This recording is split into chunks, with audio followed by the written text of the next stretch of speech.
Welcome back to Never Done Ask with me, John Martin, and yet another station review. It's a nice sunny and certainly humid Saturday in September 2024 at the time of visiting, and we're on the Cheshire Plain to review Ashley.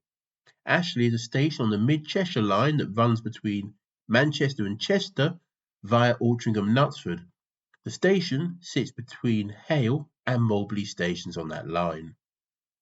The little village of Ashley is just south of Manchester and to the east of the station. The M56 motorway runs just north of the station.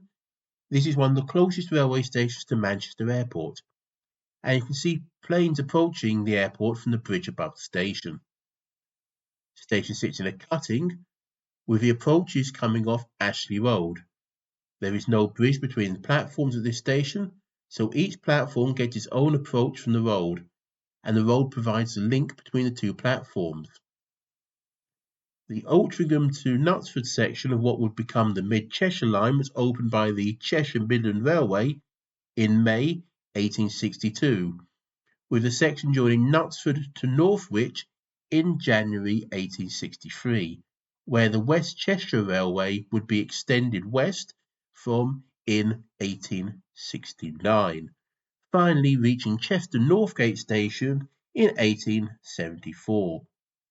Ashley Station opened up with a line in 1862. The Cheshire Midland Line was backed by the Manchester, Sheffield and Lincolnshire Railway, along with the Great Northern. The pair of larger companies, together with the Midland Railway, formed the Cheshire Lines Committee in 1865.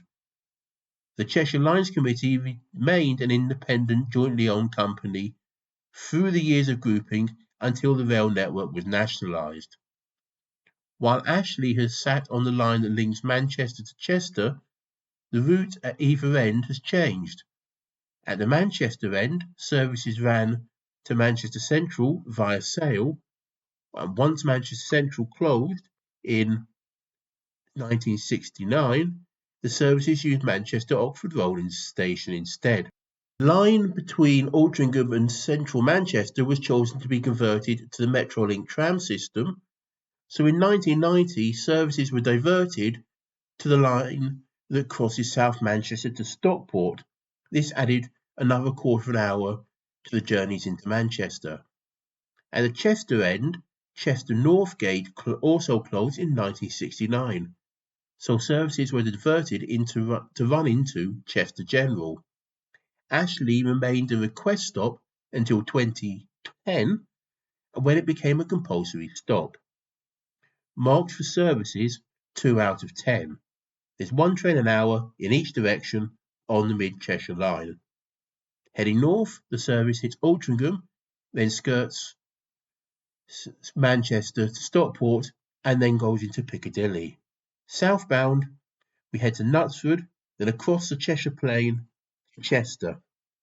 The station saw 8,248 entries and exits in 23-24, with 250 services per week. This comes out at 0.63 passengers per service.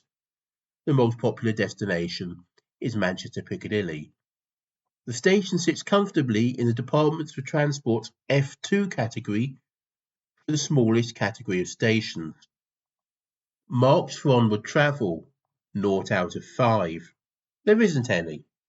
The road is popular with cyclists, but the railway is the only public transport serving the village. Marks for accessibility, 3 out of 10. In theory, this is an accessible station, but just barely.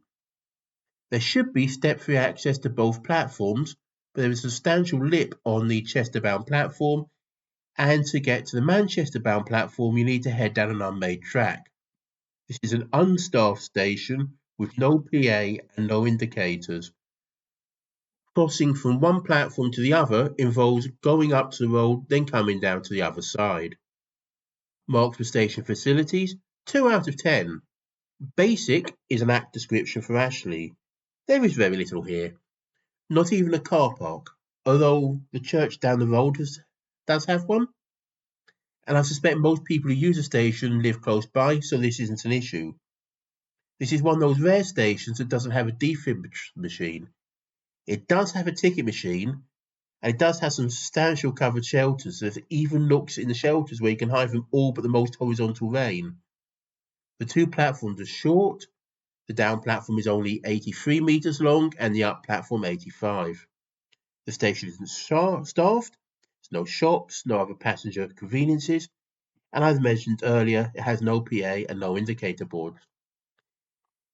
This wasn't an issue on my visit, but as my train snuck up to me on time. But later that day, a man decided to clamber into the roof of Piccadilly Station, causing the cancel ferry to wave a wand over the line.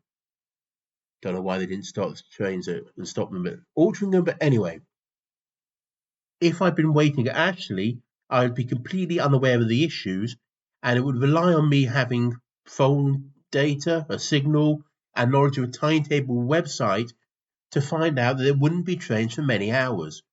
With a station so unconnected to alternative transport, this is not acceptable in this day and age. Marks for care and character. 5 out of 20. The shelter's fine. Gives a pleasant feeling to the station. There are station buildings here, but like the former goods yard, they are no longer in use by the railway and taken over as private residences. Walking down to the Manchester-bound platforms and getting a view of the Chester-bound through gaps in the foliage, this station has a charming back-in-time look. For a station with so low passenger numbers, there seems to be a lot of build-up in the bins, so not sure how often the crews come to clean this place. What is notable is this station has no Cheshire's Best Kept Station plaques. There are stations all around the north of England that aren't even in Cheshire that have won this award. So how they've managed to avoid Ashley, it is telling. Marks for nearby things. 1 out of 10. There isn't much here. There's a cricket club, there's a pub, that's about all. Otherwise, they're still here. Overall, this is a cute little station, but is limited in both facilities and accessibility. With a total of 13 marks, walking out at 20%, it suffers in my ratings for this reason. Thank you for watching this video. Please like and subscribe, and we'll be back next time for another station review from somewhere else around the country.